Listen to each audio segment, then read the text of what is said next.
It's a little chilly, but woo, that was a nice win last night, wasn't it? And congratulations to our Brownies for winning that big game. You know, I think that's the one day that the weather will not affect my mood after a Browns win. I'm like, you know what? Bring the showers. It can be cloudy. I don't care.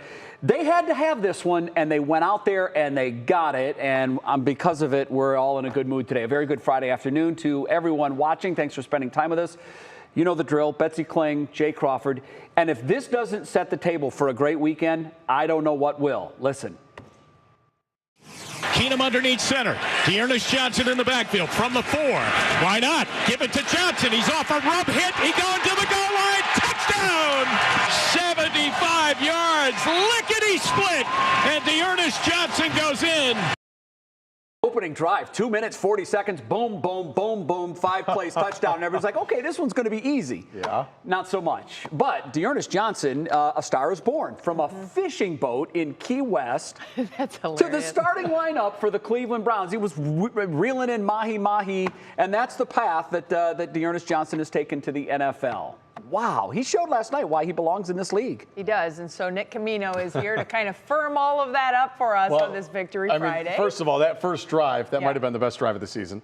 Second of all, this Dearness Johnson story. These are the stories I love. You know, we talk a lot about Baker Mayfield. We talk a lot about Nick Chubb, and rightfully so, Odell Beckham Jr. Those are the big stars. But a story like Dearness Johnson, as Jay said, on a fishing boat not long ago, begging teams to give him a chance in the NFL.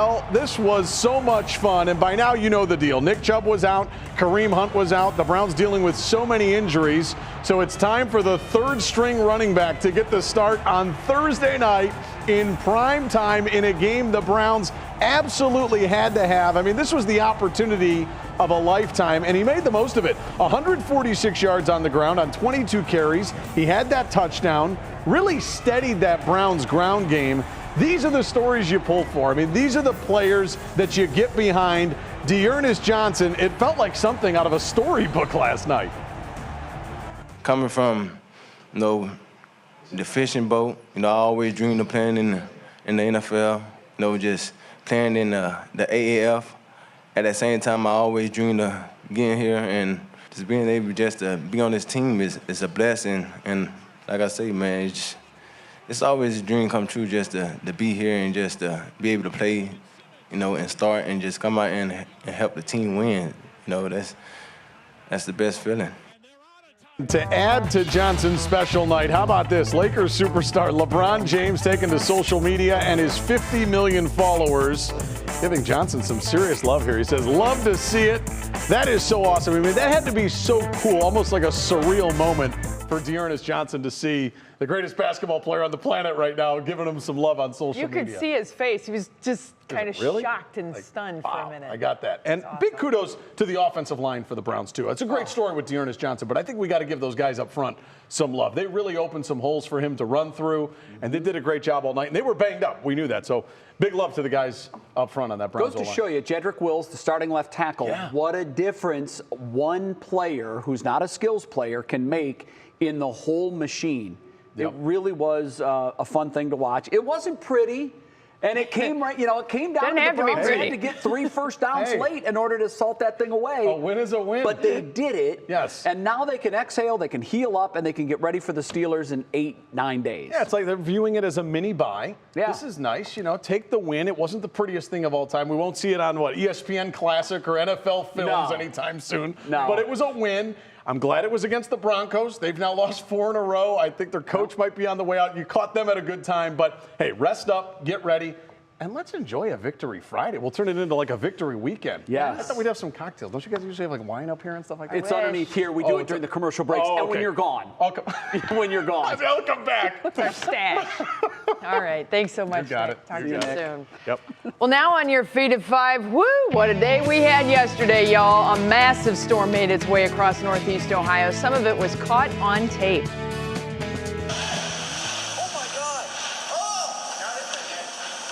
Yeah, that was a little little interesting there when you see stuff flying through the sky. That's never good. Severe weather caused damage across northeast Ohio last night. That video from Stark County where the storm damaged the roof at Royal Docks Brewery on Fulton.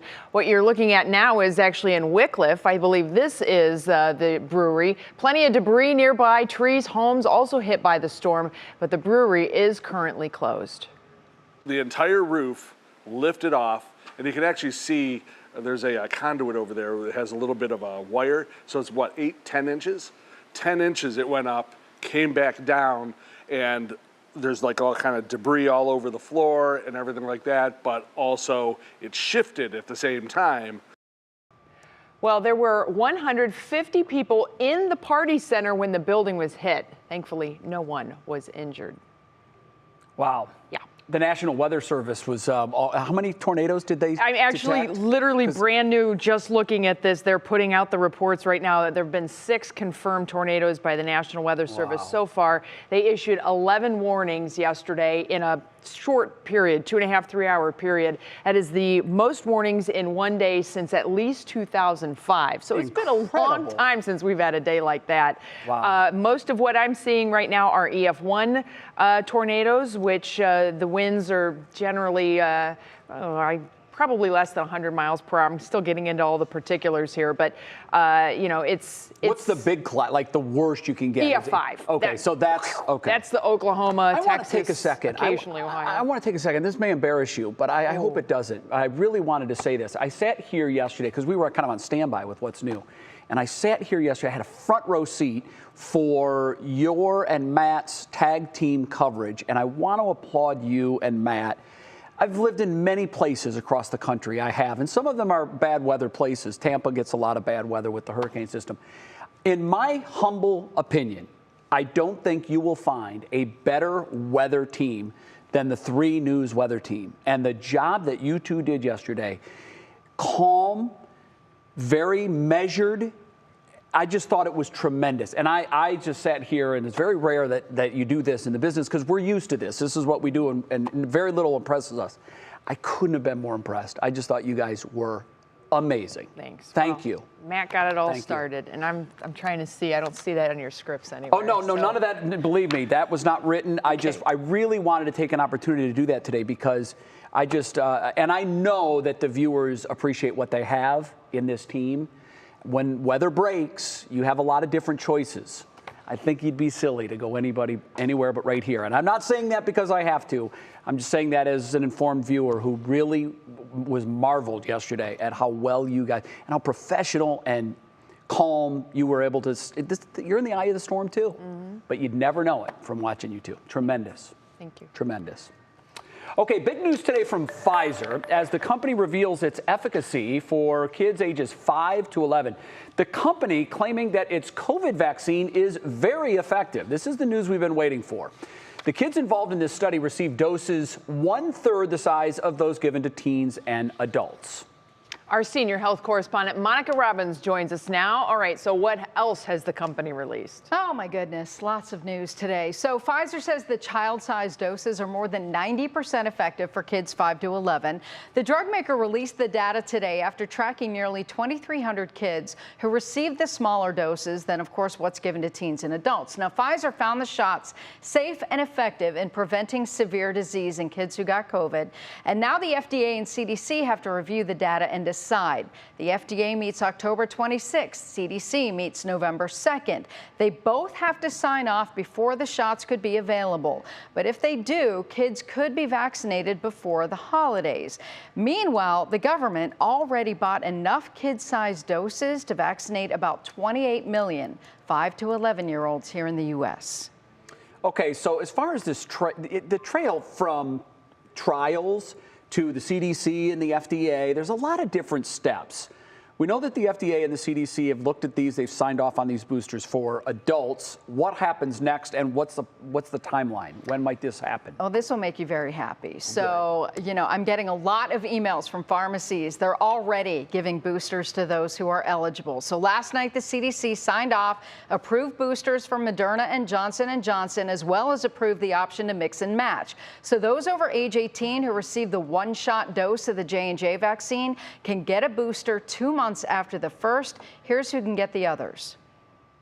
If you receive the Moderna vaccine or the Pfizer vaccine, you're eligible for a boost more than 6 months out. If you're over 65, if you have underlying medical conditions or live or work in high-risk places, live in a long-term care facility.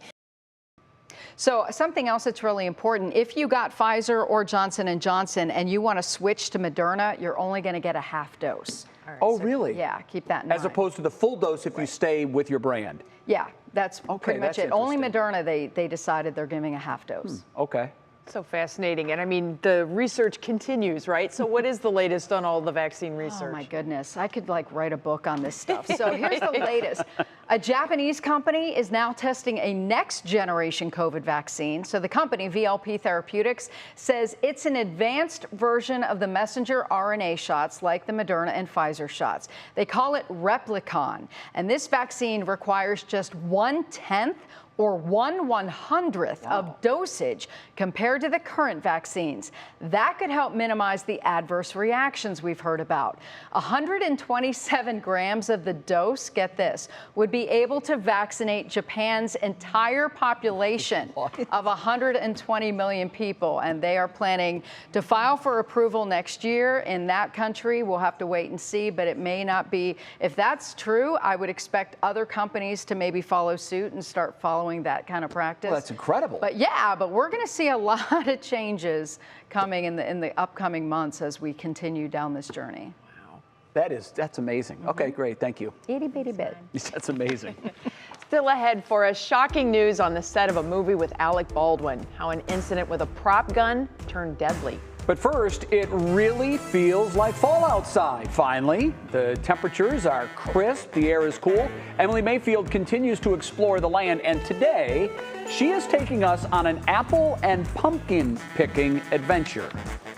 And Betsy's doing double duty today with a peek at the forecast. It's chilly out there, right? It is so chilly. Temperatures in the 40s through the evening, maybe a passing shower, so you're going to need jackets. Take some money for some hot chocolate or coffee if you're headed out to our Friday night games. We'll have details on what the weekend is shaping up like straight ahead.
I'm sure you've noticed it. Fall has settled in here in Northeast Ohio, but there's still time to get out and enjoy this beautiful, crisp fall weather before it turns really cold and the snow starts to fly. Don't talk about that.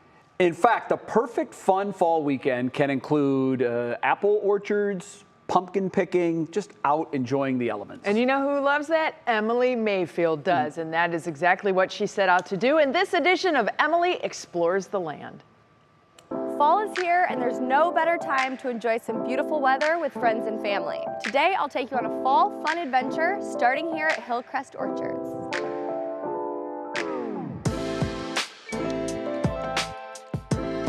All right, we are out here at Hillcrest Orchards. I'm here with owner Bill. Thank you so much for having us. Tell us about this beautiful place. This farm has been in our family. I'm the 4th generation. There's a 5th and there's a 6th. We own about 85 acres, so we like to invite people on to pick apples. So if a family wanted to come out with kids, parents, whoever, what would a day out here look like? We have over here a corn box. We have a barrel train, which is a ride for young kids. We have a pedal cart track.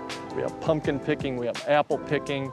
There's a hayride, corn maze. We have a full liquor license and a couple of bars on the property. You can purchase tickets at the door, but they're cheaper online at hillcrestfunfarm.com. I'm a rookie apple picker. Is there a science to it? How do you know what the perfect apple is? I think you have to sample. Okay, yeah, and then we'll let you be the judge. Let's go. Let's go find some. Okay, Bill, I'm new to this. What do I look for the perfect apple? So what we're looking for is good red color. Something in here looks like it would probably suit your need. If we're going red, I'm choosing this one. You like that one, yeah. I'm gonna go with this one. Oh. All right, here's what I do, and this is what it? I suggest to our apple picking customers. So fresh, so crisp. This is so good. Nothing screams fall quite like a pumpkin patch. For stop number 2, we're here in Avon at Pickering Hill Farm. Let's check it out. So we are here at Pickering Hill Farms in Avon with owner Jay. Thank you so much for having us. Tell us about this beautiful place. We have been here on the hill for about 170 years. My family's had a farm here. We're about 6 generations. Here in the fall, we have all kinds of pumpkins of all kinds of colors and sorts. So if a family wanted to come on one of these beautiful fall days, what can they kind of expect here? Well, on weekends in October from 12 until 5, we have a complimentary hayride to our Pick Your Own Pumpkin Patch. We also have a corn maze that you can spend time in, so you don't need a ticket. We'll take you back on the hayride. The only thing we charge for is $1 to go through the corn maze. Well, I admittedly have never picked my own pumpkin. I don't know how to do so I might need you to show me how to find the perfect pumpkin. Oh, I think we can do that pretty easily. Let's go. All right. Is there something to look for when I'm picking the perfect pumpkin? You gotta start with the color. In the old days, they were all orange, but today you can have a white pumpkin, a yellow pumpkin, a brown pumpkin, a striped pumpkin. Once you decided what pumpkin you want, the next thing you wanna do is find one that's good and healthy, so it'll last for you. I spot a big orange one right there. Okay. I think that's the one. Sure, we can take a look at that. Oh yeah. Well, here you go. This looks pretty good. I think it's nice and solid. It has a good stem. No bad spots. Well, there you have it. Whether it's apple picking or pumpkin patch, just get outside, enjoy this beautiful weather with family and friends, and I will catch you next time.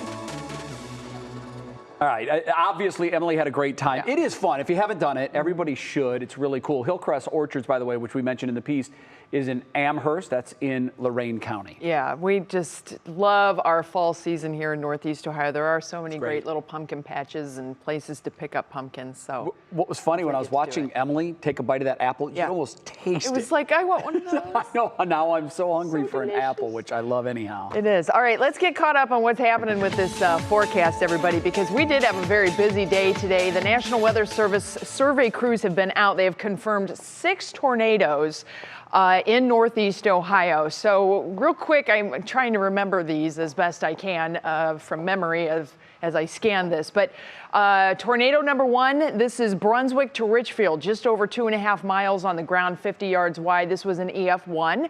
Another EF0 in Hudson. This was basically a hit and lift. We had 2, which It isn't quite clear as of yet if these are two completely separate tornadoes or if it's the same tornado that touched down twice. That would be my guess, is that it's the same tornado that touched down twice. But down in Jackson Township, EF1, and then we also had some EF1s, 2 of them in Cortland there in southern sections of Trumbull County. Elsewhere, we had some other wind damage that was not necessarily associated with tornadoes, but this is a pretty intense day for us. We don't typically get these swarms coming through as they do, but we do have a second season. The typical time for tornadoes that you would think of is spring, but there is a second season in the fall, and it all has to do with the change of seasons here in Northeast Ohio. You get that cold air coming in, it clashes with that warmer air, wind shear is added, and that's when we start to get things kind of bubbling up and getting tricky. For tonight, though, we are on the opposite end of all of that. We are cold and we are cloudy, and there have been some sprinkles passing through, but right now we have a dry radar sweep to tell you about. If you're headed out for Friday night football, take a good jacket with you, probably stadium blanket too, because man, the temperatures are cool and it's damp, right? It's got that damp chill in the air. Temperatures currently sitting right around the 50-degree mark. Light northwesterly winds will continue. The chilly air is here. You can kind of see how it is all sunk southward with the blues down into much of Michigan, greens down into the Tennessee Valley, and we've got all of these little storm systems that are going to go right along the southern periphery of that cold air. So we're going to have glancing blows by some scattered showers, but I think for most part it's going to end up being just sprinkles for us here in Northeast Ohio. Let's get into some of these particulars now as we fly down to Cleveland, and we have temperatures tonight that are going to fall back into the low 40s. We're going to have some lake rain showers holding on. You will need an extra blanket on the bed for the overnight hours tonight too. Tomorrow we'll have a few sun peaks, but I think a lot of clouds. Temperatures expected to be in the mid-50s, with a few sprinkles passing through. Here's a look at your National Design on the hour forecast. Those mid-50s around. Again, sprinkles here and there. Gradually, the conditions should improve by tomorrow evening. That'll open up partly cloudy skies tomorrow night, which will lead into a partly cloudy start to the day on Sunday for the marathon. That's good news, but it will be chilly with low 40s to begin the day. The rest of your Union Home Mortgage forecast has kind of a little bit of a bounce with temperatures, but rain here and there coming through too. We'll have more on this forecast coming up in the next half hour, but in the meantime, we'll be right back with more of what's new.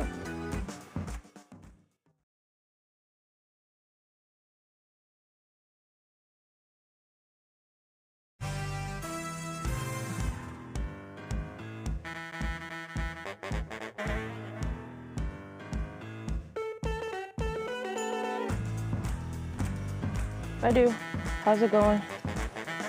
Okay.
Welcome back to What's New. It has been a very busy 24 hours in the entertainment world, including a horrific accident. You probably heard something about this involving Alec Baldwin on the set of his new movie. Yeah, so surprised to read this. Kara Cotton joins us now with more on the entertainment news. That's right, Jay and Betsy. This story is definitely still developing, but here's what we know so far.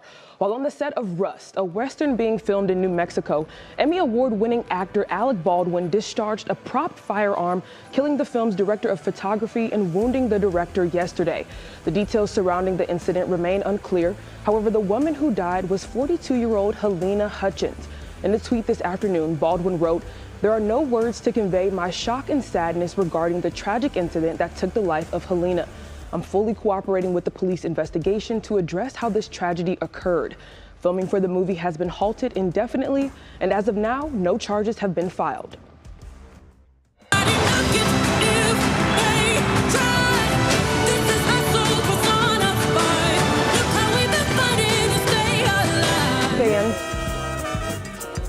Switching gears now to the Beehive, Beyonce fans are now getting a taste of new music with her new song, Be Alive. It's featured in the trailer for King Richard. The movie starring Will Smith tells the story of the rise of tennis superstars Venus and Serena Williams from the perspective of their father. The song features a powerful drum-heavy rhythm and powerhouse vocals from the iconic singer. King Richard debuts in theaters and on HBO Max November 19th. And Sharon and Ozzy Osbourne are bringing their love story to the screen again. The longtime couple has teamed up with Sony Pictures and Polygram Entertainment to let fans in on their decades-long bond. In an interview about the film, Sharon said, "Our relationship at times was often wild, insane, and dangerous, but it was our undying love that kept us together." There's no word yet on when production for the film is set to begin. Now, this isn't the first time the couple has taken fans behind the scenes in their lives. Sharon and Ozzy starred in The Osbournes on MTV from 2002 to 2005. That was like one of the first real inside reality shows, and people were just like, wow, You couldn't take your eyes off what of a Benene family. She's certainly right. It was dangerous. Yeah, there were times that it was very dangerous. Wow. Back to King Richard. So much buzz around this film. For those of us that are old enough to remember the actual emergence of Serena and Venus to the pro sports team, or scene rather, this is an incredible story. And I can't wait to see Will Smith in the role of Richard Williams, who of course was their father. It's going to be tremendous. Absolutely. Yeah. Good stuff, Kara. Thank you. Sure thing. Have a great weekend. You too. Well, next, it's a Victory Friday. Mike Polk Jr. will be along with his thoughts on the game. I say Friday with a question mark because we're used to saying Monday. Yeah, exactly right. But we'll take the victory days whenever they happen. Now, LeBron James had some words of praise after the Browns win last night, specifically for number 30, Dearness Johnson. We're going to get Johnson's reaction. It is priceless, and you're going to see it as he was learning about the tweet in real time. That's coming up in the next half hour. So cute. Plus, ready, set, snack. It's Friday. We're talking tailgating, the easiest and best crock pot meals for any watch party. One of my favorite things ever. We'll have it all ahead.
And now, live from WKYC Studios, this is What's New. Let's get you caught up on 3 things you need to know here at 5:30 on this Friday afternoon. A Cuyahoga County grand jury did not indict an East Cleveland police officer for his role in a deadly shooting. Back in January, Sergeant Larry McDonald and another officer came across Vincent Belmont, who was driving a stolen vehicle. Belmont stopped briefly and then drove away. Police gave chase through East Cleveland before Belmont and his passengers got out of their vehicle and ran. Police say eventually Belmont reached into his hoodie attempting to pull out his gun. That's when Sergeant McDonald shot him 3 times. Yesterday was a peak at Northeast Ohio's second season for severe weather. And according to the National Weather Service, 11 tornado warnings were issued. 6 tornadoes have been confirmed in the area. That is the most warnings that have been issued in a day since at least 2005. 3 tornadoes touched down in Portage County. We also know there were tornado touchdowns in Wickliffe, Hudson, Brunswick, and then over in the Cortland area too. Also in Stark County, where severe weather damaged the roof at Royal Docks Brewery on Fulton. 2 tornadoes have been confirmed in the Jackson Township area. Believe it or not, there were 150 people in the party center in this building when it was hit. Thankfully, nobody injured. And after an absence of almost 2.5 years, the Union Home Mortgage Cleveland Marathon is back in action this week. The marathon was postponed from its usual May time frame this spring after a virtual event was held in 2020. While organizers say this year they'll have about half the 18,000 runners that typically register, primarily because of race competition this time of year, they are still looking forward to a safe and exciting weekend. The hardest one we've ever worked on. We had a lot of hills to climb. And again, I think I said it earlier, we refused to take no for an answer. And then we had to work with the city and county health departments, along with university hospitals, our presenting sponsor. It's going to be a safe race for everyone. The marathon and half marathon will begin 7 a.m. bright and early on Sunday. And then tomorrow morning, the 5K and 10K races leave at 7:30 from Public Square. We want to say best of luck to our 3 news participants.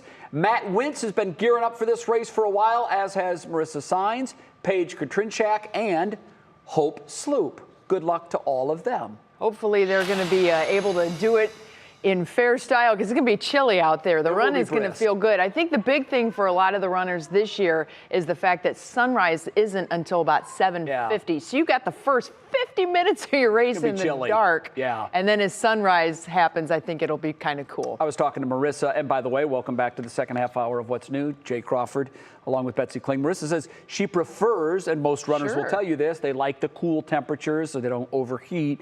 But there is a threshold there where you don't want it to go below, and we might be below that. Well, they haven't had a chance to train in weather this cool either, and so it's this little bit of a game. It could be a lot of interesting things happening. Yeah, well, good luck to all those that are participating, and we hope everything goes off smoothly. All right, and it is now time for our Top Talker at 5:30, and it wasn't pretty last night, but it was a win. And boy, did our Browns need it. They beat Denver 17-14 with a ton of backups. And now they're going to take the next week plus to rest up and to heal up and get ready for those Pittsburgh Steelers who will be here on Halloween afternoon. But before we put last night's win to bed, we have to listen to the always unique take of Mike Polk Jr. Well, Browns fans, while it might have seemed a little low octane, I thought that was a sincerely impressive win last night by a team that had their backs against the wall. And what a thrill it must have been for the national Thursday night football audience to get to watch the Browns' much-hyped cavalcade of stars in action. They got to see all of their favorite household names contribute to this win, like DeErnest Johnson, Blake Hance, backup fullback Johnny Stanton, and who is that guy? John Kelly? We have a John Kelly?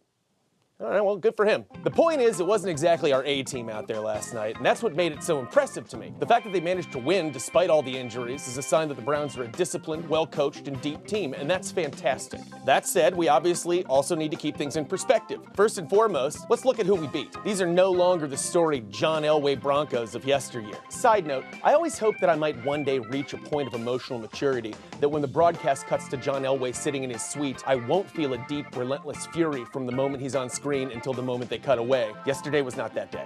And I'm not saying all this merely to ridicule the Broncos, although that's obviously a pleasant bonus. I'm saying that we should be careful not to assign too much meaning to the performances of anyone based on one game. First and foremost, Mr. Case Keenum. Keenum looked great. He managed the game well, he did exactly what he was hired to do, and most importantly, he got the win. And unsurprisingly, based on that result, I've already seen a decent number of Browns fans suggesting that moving forward, it should be Case starting rather than Mayfield, even once Baker is all healed up. And I believe that makes this a good time to just tap the brakes and put this in perspective. Yes, Keenum did a solid job, but please remember that there are reasons that Stefanski decided Case would be backing up Baker and not vice versa. And he was more familiar with Keenum's skill set than anyone, having coached him in Minnesota. And back then, he saw what we all saw last night, a competent but not spectacular quarterback who could perform well within the right system, but lacks whatever that elusive certain something is that truly special quarterbacks have. And honestly, whether Baker has that certain something remains to be seen, but he's certainly shown flashes of it, and that's why Stefanski gave him the reins. I would compare being a backup quarterback to being a fun uncle like me. See, I have not yet been blessed with children, but I am a fun uncle. And sometimes, as an uncle, I've been called upon to help out. Maybe something comes up and I'm asked to watch my nieces for a couple hours. Well, when I do that, my family all acts like I'm the greatest guy in the world for watching those kids. Not because I do such a good job, I don't. I'm just stuffing them with fast food the whole time, inadvertently teaching them new curse words, and generally letting them do whatever the hell they want, which they seem to enjoy. And because the bar is so low, as long as those kids are still alive when my sister gets back, I come off looking great. But we fun uncles also have limitations. I'm not suitable to be in charge of children long term. I'm in a kickball league. I have no idea how to do fractions, and my fridge only has Miller High Life and mustard in it right now. Like Case Keenum, I'm much better suited as a temporary stopgap than I am a long-term, serious solution. All that said, here's to you, Case Keenum. Nice job out there, buddy, from one fun uncle to another. Thanks for holding it down until Dad gets back. And go Browns! You nailed it. Such a phenomenal analogy. Yes, it is, because what was his term? Competent, if not spectacular? But not spectacular. But not spectacular. And, you know, that's really what this team needed last night. They needed somebody who wasn't going to give the football away. Right. They needed somebody who could hand off, somebody who could make the quick, short pass accurately, and he did that. Yep. And as a result, Bets, it can't be overstated the difference 4-3 and 3-4. Absolutely. Well, there's a mood difference for one. Not just with the fans either. I'm sure there's a mood difference in the locker room. Trust me, when they go back to work after this little weekend break, when they go back next week, they're going to feel energized. They're going to feel like they're in a much different place, because 4-3, it's just one game in the standings. Right. But the difference between 4-3 and 3-4 is a continent. We've been 3-4. We know what that feels like. We know 3-4. There were years 3-4 would have felt pretty good. We've been 3-8. We've been 3 and a lot. We've been 0-16. Yeah, so let's face it. You went there, not me. We'll take 4-3 anytime. By the way, Dearness Johnson didn't just catch the eyes of all of us, all the Cleveland Browns fans, but he caught the eye of one fan living in Los Angeles. LeBron James noticed those efforts, and he tweeted to Ernest Johnson on One tonight, "Love to see it." As for Johnson's reaction to the LeBron love, here it is as Johnson hears about it for the first time. It's quite a moment. You know, LeBron shouted you out on Twitter. Man, you big time. That's big time right there. LeBron? Yeah. Are you happy with your game? Go retweet that. Man, well, that's my favorite basketball player. I ain't gonna lie to you. LeBron? Probably his favorite running back right now. LeBron? Yeah. Well, that's big time. That is. They'll drop a 2 right there. That's amazing. Bro, that's amazing, bro. LeBron James, I appreciate it, man. That means a lot. You know, that means a lot. You know, wow.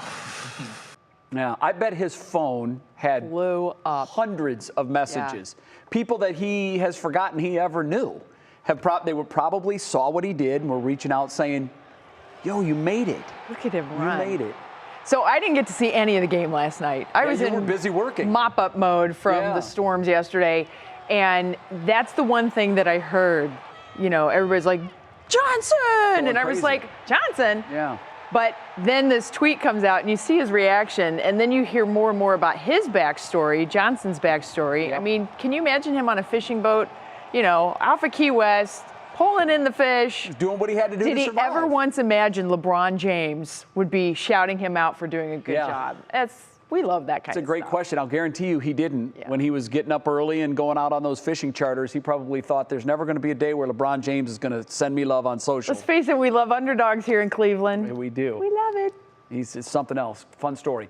Well, tonight we tailgate. Even though the Browns played last night, we're still having fun with our Friday segment. It's called Ready, Set, Snack. Hey, the Buckeyes have a game tomorrow night, so we can get you ready for that. We're going to have the best crock-pot meals for watch parties. That's coming up. I love the crock pot. Then, did you see this? The Ohio license plates. Oops. Oh, geez, right? This is so Ohio. At least that's how many Ohioans are saying it. Just how many were printed before the mistake was noticed? We're going to tell you in Clicking in Cleveland.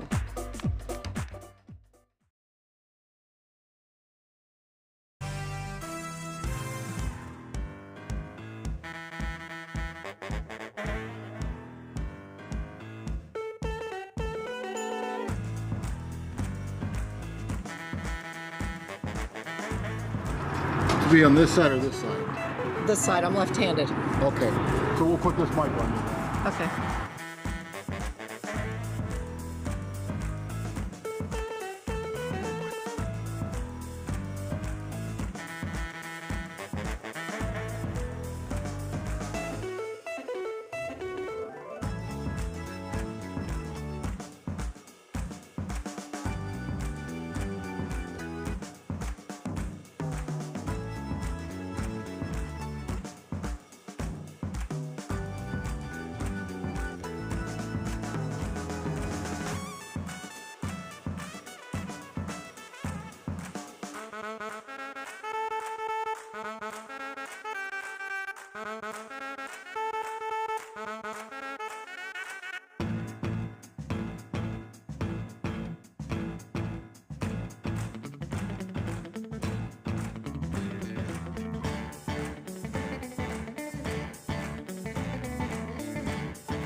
Something about potato and bacon and cheese soup, and I'm like, man, that's one of my favorites.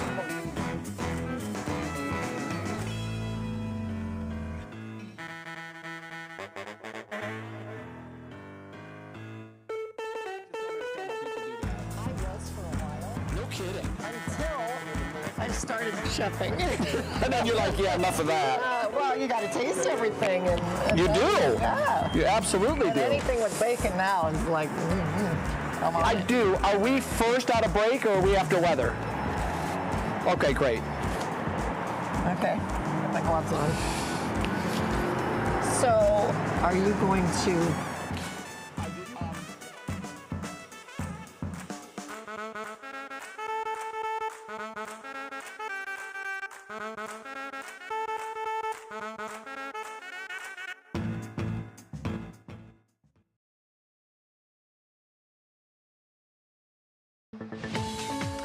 All right, everybody, we've been keeping a close eye on the radar this afternoon. Not for thunderstorms, not for tornadoes. No. Today it's lake effect sprinkles. So much calmer, much more tame. We have had a few passing sprinkles from time to time, but for the most part, nothing really trackable on the radar right now. Temperatures are currently very close to the 50-degree mark. We're going to slide into the upper 40s around the area as we get into the overnight tonight.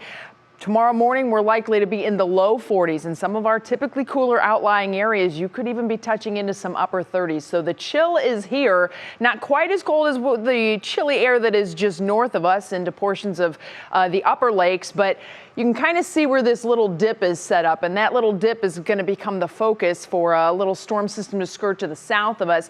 As that pivots through, we're going to start to open up lake effect rain chances. That's likely to happen later tonight and then on off tomorrow.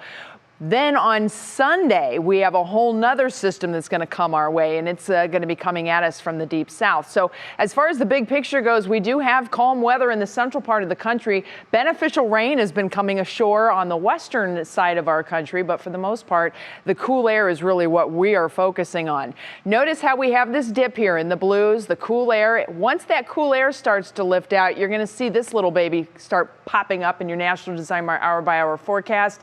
This is 5 o'clock in the morning tomorrow, early risers, if you're going to be up and at it. We may have an isolated shower chance, but better chances for those scattered lake effect showers will happen as we go through the day. The heating of the day tends to bubble things up.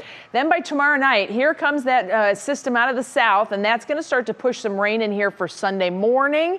I think it will probably be late morning into the afternoon, and most of this will be south first. So I think we stay dry for the marathon, but later in the day, rain chances will start to go up rather quickly. So timing is everything on this. By Sunday night, we've got a storm system that's going to start to lay down some rain. That rain will continue into Monday, but then that cool air is going to be back at us as the stirring mechanism happens over us once again. So we have some bumps as far as the 7-day forecast goes. Let's show it to you here on your Union Home Mortgage Outlook. The temperatures are going to be going up. This is as that southern storm gets to us. The warmest temperatures will be Monday morning. Then the cool air wraps in, and we got another little bump that's going to come our way on Wednesday. Then more rain chances coming back our way as temperatures settle back into the 50s. So it doesn't look like we have any more 70s and 80s coming. So Jay, I think this is so perfectly crock pot cooking weather. You know what? It is, Betsy, it's crock pot season. I think that's perfectly said. So here's what we're going to do. Every Friday, we have a segment called Ready, Set, Snack. And the whole idea is to get you ready for your pregame tailgating. We like to give you some recipes that will get you set for it. Chef Pam is here with us this week from Giant Eagle. We've had you in before. It's great to see you again. Thank you. I'm Same super here. excited because I heard there's bacon, cheese, and potatoes involved. Tell us what we have. I know nothing. Well, tailgating, you want to keep it simple. So absolutely. We're going to do the potatoes in the crock pot. Okay. I already did the pulled pork in the crock pot. Oh, okay. But we're going to do the potatoes. Okay. Super easy. Line your crock pot with foil. Okay, that's interesting. So there's no cleanup, because who wants to clean up, you know? Throw it out when you're done. We're going to spray that inside so it doesn't stick. All right. And we're just going to layer. So you put a layer of potatoes in at the bottom. In the bottom. Looks wonderful.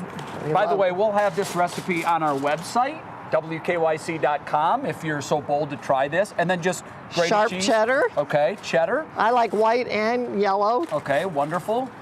And bacon. Cheese and bacon. I mean, what can it can't go wrong. No. It doesn't matter what else is in it if there's cheese and bacon in there. Here's the secret ingredient. What do we have there? Ranch seasoning? Is ranch seasoning. Everything is better with ranch on it. So it's in the powder form. Yes, and you just sprinkle it on top. I haven't seen that. It's That's great, interesting. Yeah. Okay. Just a spoonful of that. A tablespoon of that. Just to cover and then your you're going to repeat. You're going to go back with the potatoes, and the cheese, and the bacon. And the bacon. All right, wonderful. And at what point does the actual beef go in, or the pulled pork? Oh, the pulled pork is finished. That's done. That's done. Okay. That is a super easy recipe. You put a pork shoulder in your your crock pot, a can of Coke. A can of Coke? Coca-Cola. All right. And then some garlic. I smear garlic all over the pot roast. Okay, or the shoulder. That just simmers and it smells Needs so good. a couple of hours? Oh, at least on high, about 4 hours. 4 hours? Yeah, for like a 5-6 pound roast. Okay, now is this the finished product? That is the finished product. That's what I'm most interested I know in, Chef you are. Pam. I love this, but I really want to taste it. All right, let's dive in. Can I have a plate? Yes. This is wonderful. Oh, and I'd like to show off our Browns paper plates. Sorry. That's very good. All right, and then I think we've got about 15 seconds. I think I'll be able to try a bite of this. I don't see a fork. Oh, So, I don't pardon me either. while I Yes, help yourself. use my fingers. Oh, Betsy, it's tremendous. And the pulled pork. You like jalapenos? Throw some jalapenos on that pulled pork. Yeah, Betsy, I'll bring you some, I promise. Absolutely. No jalapenos. Ready, set, snack. And you can see the entire recipe on our website. It's good, Bets. Man, the weekend weather looks perfect to try that recipe. All right, and again, WKYC.com/what's new. We'll have these recipes posted real soon. Still a lot ahead on our show today, including a must-see Halloween house, the skeleton that is bigger than life, and it's been shared around the world. We'll tell you where it is and how the man behind the bones is doing all of this for a good cause. And the good doesn't stop there. How another local initiative is honoring teachers.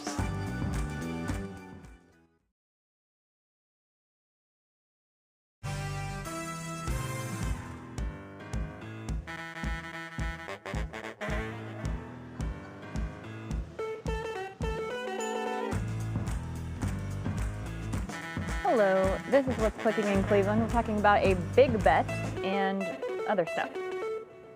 Cool. Is it what?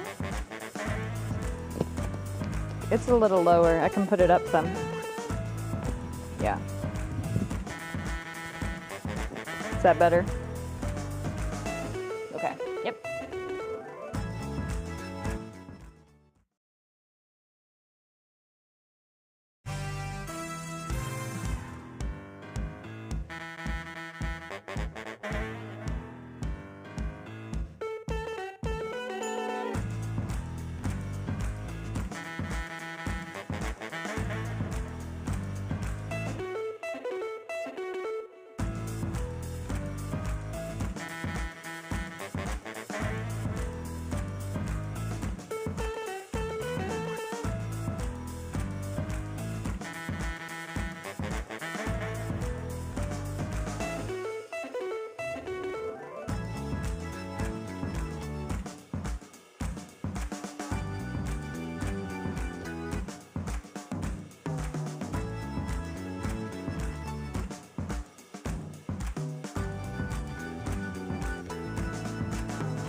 It is time to see what's clicking in Cleveland. For that, we bring in our digital anchor, Stephanie Haney. Hi there, Stephanie. Happy Friday to you. Hi there, Betsy. Happy Friday and Victory Friday. And talk about a Victory Friday. There is one Browns fan who is very happy today. This is Marco Piemonte and his wife, Allie, and they just won $1.3 million last night on a $30,000 bet because the Browns beat the Broncos. Now, it was a 4-game parlay. That means Marco had to pick 4 game winners correctly to get that. And here is him celebrating when the Browns won. Now, he had the option to cash out with $650,000 guaranteed before the game, but he said no chance, and he won big. By the way, he's giving away some of that cash on Instagram. So Marco Piemonte, if you want to get in on that. And we have another great spooky house to show you. This belongs to Alan Perkins of Olmsted Falls. This epic skeleton design is getting all kinds of national attention from the Today Show and stars all over the place. This house is part of a fundraiser for St. Jude's, where more than 150 houses across the country are decked out to encourage people to donate to the Children's Hospital. And so far, they've raised almost $33,000. And this Ohio license plate story is a story that keeps on giving. We all saw this new plate unveiled yesterday where designers got the right flyer there at the top backwards. Well, the Ohio DMV tweeted that they heard everyone making fun of them for the mistake and they corrected it. Embarrassing, sure, but no major harm, right? But not so fast there. Now we learned that the Ohio Department of Transportation printed 35,000 of these before everyone realized the design was wrong, because printed started earlier this month, Betsy. So There are 35,000 of these just hanging out, and yeah, that's a lot of wrong license plates. Yeah, and I imagine if anybody were able to get their hands on them, they'd be probably a collector's thing because there's a lot of people that collect license plates. Do you know if they're going to be available to the public? They are not. They're going to recycle these, so they're going to do that. But we don't know if that's going to cost extra money or anything. But just another little embarrassing check mark to this license plate story. Yeah, and it's always drama with the license plates, certainly. All right, thanks, Stephanie. Show us something good coming up.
We wrap up another week of What's New with our Show Us Something Good. Comes to us from North Royalton. I think this is such a good idea. The football players there participate in a program. It's called My Jersey, Your Impact. And here's how it works.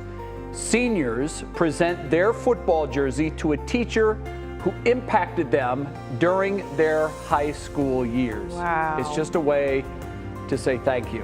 And I think it's a brilliant idea. You can say thank you even without a jersey. Yes, you can. Thank a teacher. That's nice, though. We're out of time. Thanks so much for watching What's New. What matters most with Russ starts right now. Now at 6, tornado touchdowns. Oh my God! Oh! The aftermath of severe weather across Northeast Ohio as storms leave behind a trail of damage.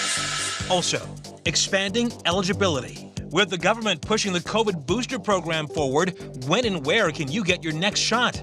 Our senior health correspondent, Monica Robbins, sorts it all out. It's Victory Friday. Despite their injuries, the Browns pulled together and found ways to win. The voice of the Browns, Jimmy Donovan, breaks down the key plays of the game. And hitting the jackpot. This is a blessing and a miracle to me. I never would have thought. I'm like, me? Are you sure you have the right person? An Amazon worker's dream comes true after hitting a vaccine lottery jackpot worth hundreds of thousands of dollars. From the WKYC studios, this is What Matters Most. And good evening. Thanks for joining us tonight. I'm Russ Mitchell. Tonight, the aftermath of severe weather that plowed through Northeast Ohio a little more than 24 hours ago. We have learned that much of that damage was caused by tornadoes. Lydia Esparra shows us some of the hardest hit areas. Video captures the moment that residents in Stark County believe a tornado touched down. In fact, debris came from here. The entire roof lifted off. From the Royal Docks Brewing Company on Fulton Road, co-owner Dave Sutula. 10 inches it went up, came back down, and there's like all kind of debris all over the floor. Not only the floor, but the pressure blew off the garage door. All around Stark County, there was damage. You can see some branches down here. The National Weather Service was out taking survey. We had pretty good circulation with this one, very tight circulation. It was an F0 tornado. It came from a massive storm that damaged this home in Wickliffe, tearing off the roof and leaving trees scattered all over Northeast Ohio. But it was here in Canton. This is our lab, too, which we've got some very expensive equipment here. Where folks are grateful for the low-grade storm because there was about 150 people here in the party room at Royal Docks. These vats could have flown out like bullets. Instead, the raising of the roof had water damage, debris, and destruction that can be repaired. John Bickus says he's glad everyone's okay, but after 2 years of a pandemic, we're just trying to get back to some sort of normal, and then this happened.